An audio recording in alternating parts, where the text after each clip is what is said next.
Hola, soy María, profesora de español de Costa de Valencia, y hoy os voy a hablar de las oraciones valorativas.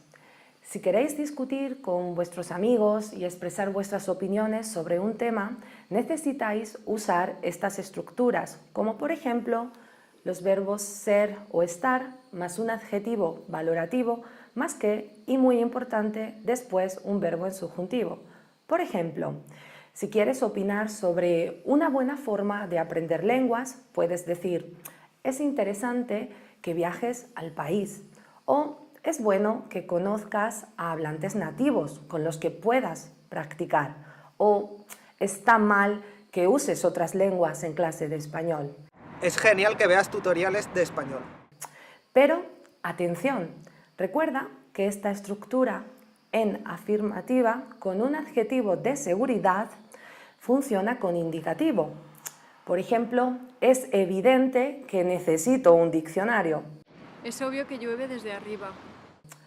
Pero si está negada, usaremos otra vez el subjuntivo. No estoy segura de que tengan un diccionario monolingüe en esta tienda. Bien, hasta el próximo vídeo.